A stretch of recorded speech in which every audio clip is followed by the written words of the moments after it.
Welcome to the House Fluent Podcast. I'm Tony. And I'm Brian. We'd like to provide helpful tips and tricks for your home inspection process. And to maintain your home. Perfect. What are we talking about today, Tony? Building a home maintenance schedule. A home maintenance schedule? For every season. What's a home maintenance schedule? Well, that's just things that need to be taken care of on a periodic basis so that... Wait, I own a house? Yeah. I have to do stuff now? Yeah. You're supposed to. Like what? What do I have to do? Well, it could be your roof, your air conditioning system, gutters cleaned, So what? Sprinkler systems. Nobody told me these were things I had to do. A lot of people just don't think about these things. You know it. So why would we want to have a checklist? What would be the point? I mean, just so that can help you understand what's coming up, when's the right time to do it, how it's done, you know, either by yourself or a professional you might hire to come and take a look at these things. All right. So is this just like Post-it notes around my house? Just remember, I don't know, trim the trees or... Oh no.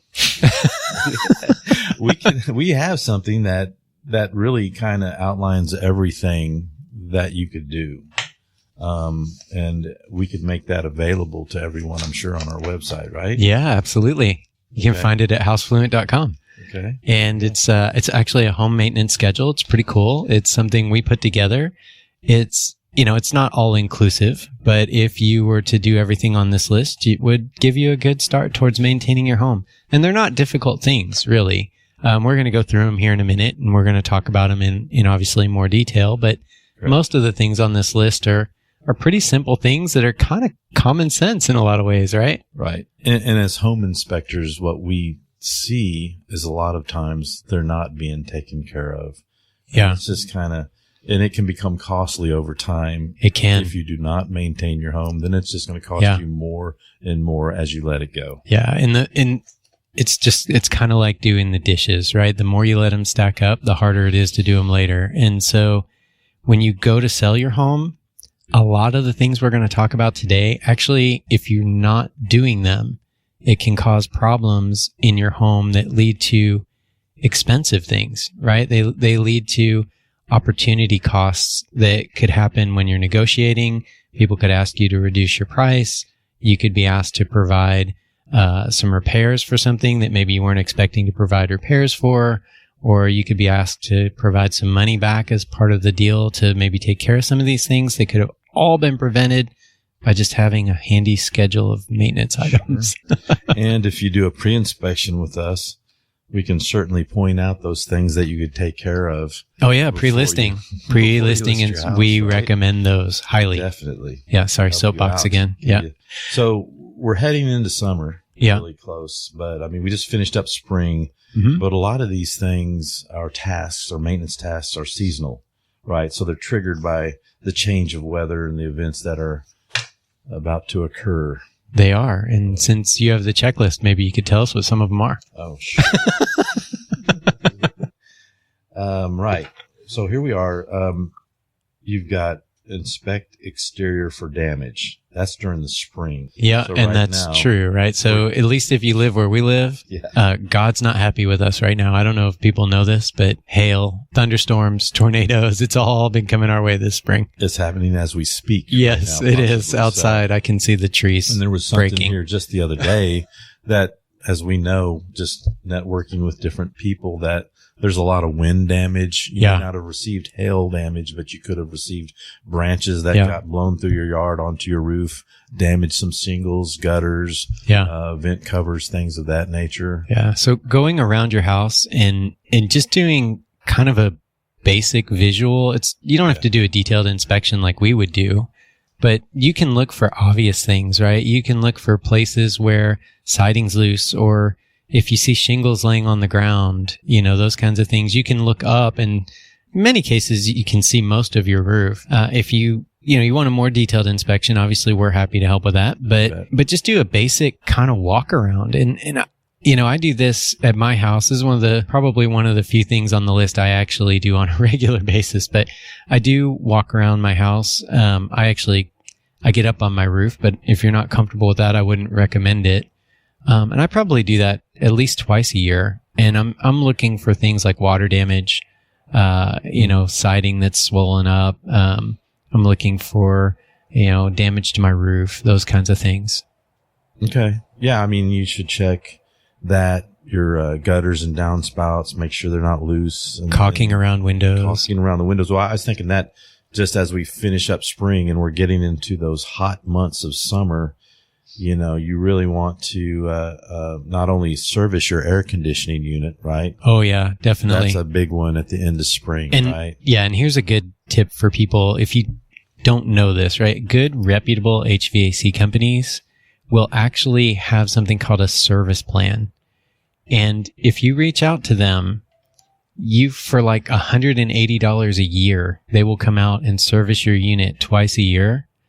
And sometimes they will include filters in that and everything else, which if they don't, go to our website and get them. Yeah. But you can order filters and they're sent to you as you need them. Yeah, absolutely. For your schedule. But if you get on a maintenance plan, very often they will discount parts and labor if anything's broken with your air conditioning system. So definitely call around, find a reputable company. If you don't know one, we're happy to recommend one to you. We don't, with any contractor we recommend, we don't take any kickbacks or anything from them.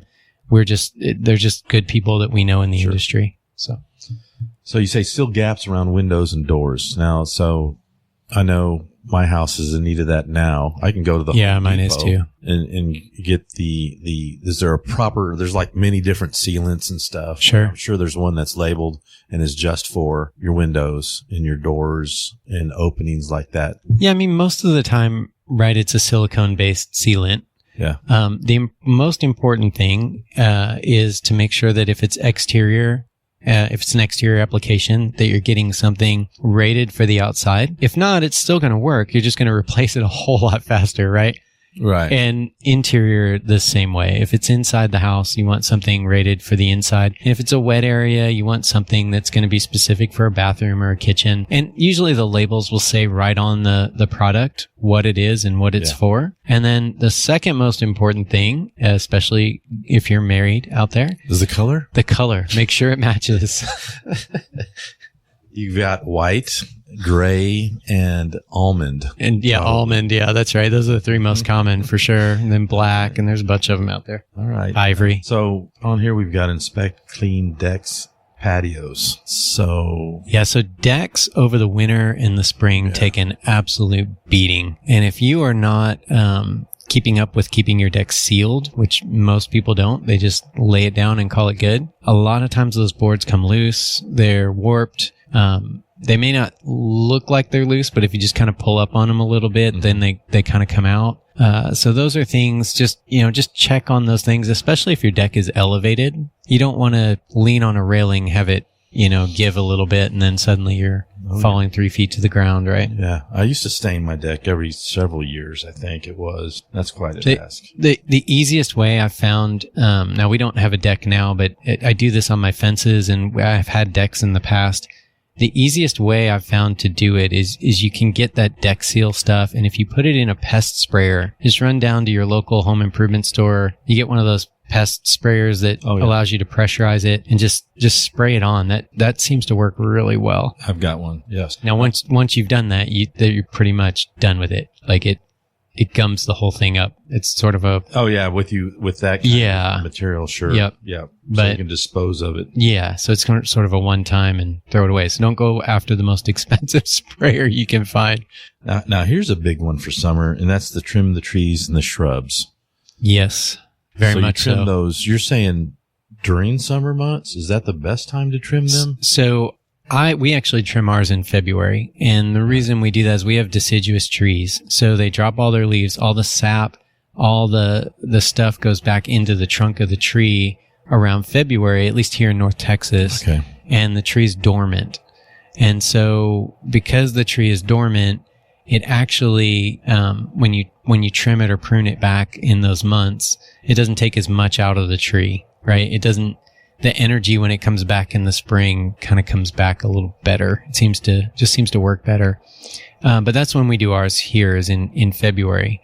But what happens throughout the spring, and the reason you might want to consider trimming back in the summer, is you get a lot of growth in the spring, and part of that's because we get a lot of water. Other part of that is that's just the natural time of year when things come into bloom and they begin to grow, and they're doing their thing. And so by the time summer gets here, really what you're trimming is the part that's now rubbing your roof that maybe wasn't in February, right? And you're trimming that bush that's now growing into your window and up under the siding and allowing the ants to crawl into your house. Right. That kind of thing. Right. And whereas, when you trimmed it in February, you trimmed it pretty far back, but now it's had several months to grow. I've got some of that going on right now. So I know, along with, HOA concerns and rules and whatnot, but then also even the city has, rules that on height of branches over a street, it's like 12 foot maybe. And then over sidewalks, 8 foot.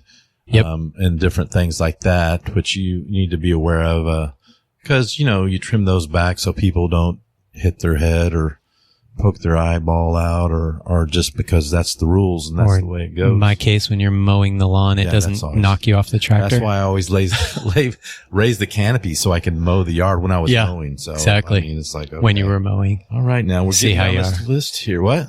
When you were mowing. I see how you know. Well, I had to stop at some point. Then the sprinkler system, our irrigation system. Yeah. We did a little podcast regarding that. So. We did, a podcast. We also have a video on it that's kind of gives you a really good overview of how the system works. Yeah. And the different components of it, and gives you some tips on how to maintain it. So that's a great resource for people. They can grab that right off our YouTube channel or our website.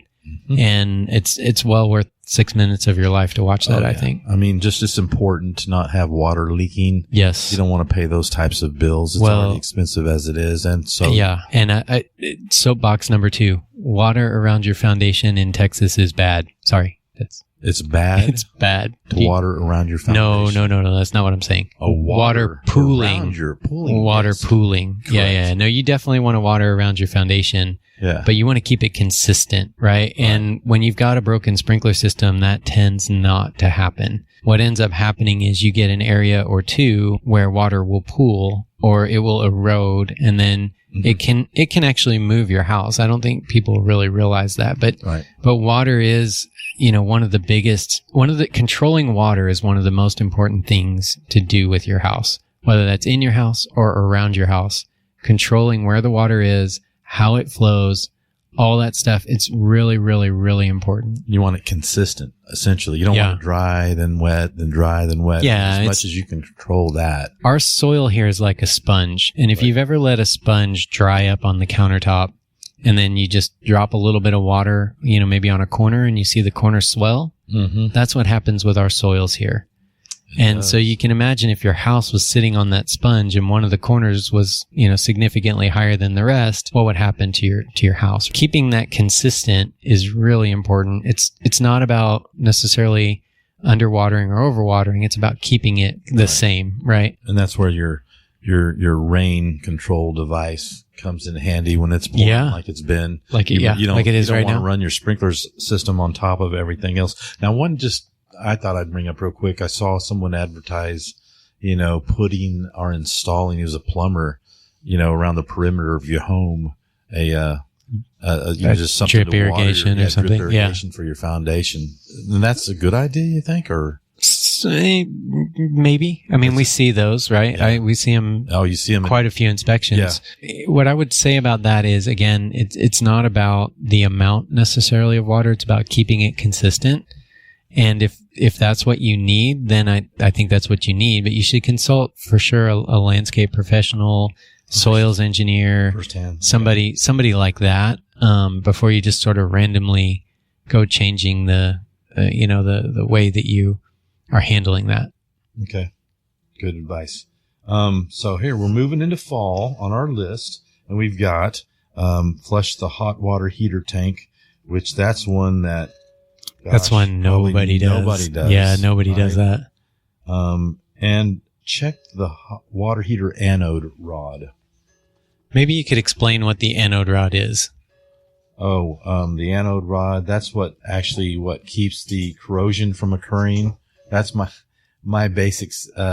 It keeps the inside from corroding, right? So it kind of takes on that corrosion, and then you can change it out, and then it's protecting the inside of your water tank. Sorry, You hear that? Yeah. Sorry, I had to go deal with the phone in the background. It was a bit loud. So that was my definition of an anode rod, that it's just there protecting the inside of your unit from corrosion. That's exactly it. Okay. Yep. And they do degrade over time. So the idea behind it is it's a sacrificial rod. Yeah. It takes the brunt essentially of the corrosion, and it gets eaten away essentially. Yeah. Instead of the inside of your hot water heater. And most people don't even know that it's there. It's up on top. You can just like unbolt it maybe, and then if it's not totally disintegrated, remove it. Yes. And put another one in there. If you're uncomfortable with that in any way, talk to a plumber. Right. That's probably the best idea. Yeah. And I'm sure just like an HVAC company, they have maintenance plans, where they'll come out and service those things, for a lower cost. And it's almost always to your benefit to have that service done, because it's less usually to have it serviced and maintained than it is to replace. The whole water. Right. Yeah. The whole hot water heater. Exactly. All so you just get more usable life out of it. And of course, we've got in here going into winter, we want to make sure all of our water pipe and even the hot water in some cases insulate those pipes. Insulated. So here's what I will say about insulating water pipes. If you have a water softener on your house, there's a very, very, very, very good chance that you have water pipes outside your house, because most of the time when they put those on, what they do is they actually run, it's usually PVC, which is not super great for cold weather, but if it's not PVC, then the next thing I see most often is copper. Mm-hmm. Also not super great for freezing. And what they do essentially is they come right off of wherever your water shutoff is, and they'll come up the outside of the wall. Usually it's of a garage, and then they'll go right into the water softener.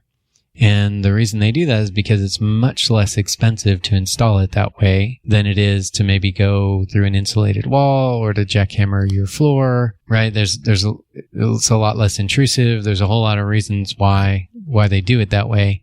But the result of that is that you now have exposed water supply piping on the outside of your house. Yep, we've seen that before. Or even in the inside of your garage. Just, if it's not insulated, it probably needs to be, because that space is not conditioned, right? So, correct. Yeah. Also, if you have water pipes in your attic, that's a more of a modern plumbing design, but they do run them through attics. I see another one on here, and I'm going to add something that I bet you didn't think about, and that's, the dishwasher filter. Oh, yes. That kind of goes along with range hood filters. Yes. To pull those out. We've got that at winter. Now, the dishwasher filter could be changed, or not changed, but cleaned, I guess, more often, depending on your water, whether it's hard water. Yeah. That's kind of it on the schedule, right? So we've gone through all the months. Sure. And we talked about the fact that you can download our maintenance schedule.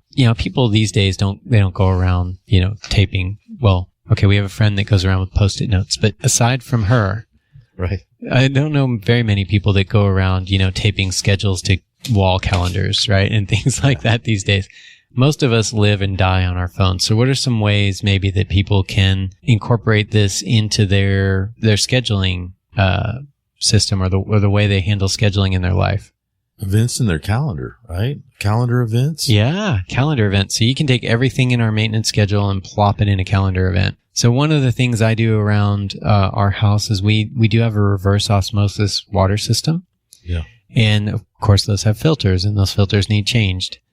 And the very first time I ignored the alarm on my phone, and then eventually water doesn't taste good anymore. I had to change the filter.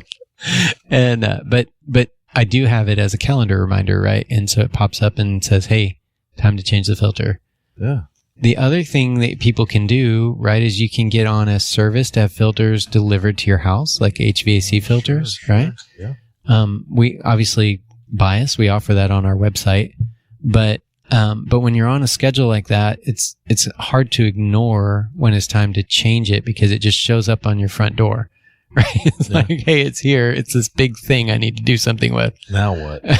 Yeah, no, right? I thought you were going to say you're going to mail them a list every quarter. Well, I don't know. I guess if you really want attach it to their filters. If you really want, what we'll do is we can put you on an email list. There you go. And then we don't have one right now for this specifically, but if people are interested and they reach out, we'll put one together. Do that. Yeah. Okay. We'll put a maintenance email list together. Why not? It's a reminder. Anything we can do to help. That's right. All right. Well, we hope everybody got a little something out of this podcast today, and really do appreciate everybody that listens to us. We hope you hit that like and that subscribe button, and that we hope that you do share it. You can find us on all the socials. We're, kind of everywhere: Facebook, Instagram, all the big ones. One day I'll make Tony a TikToker, but we're not there today. Oh yeah, we're not there. That's upcoming. Something to look forward to.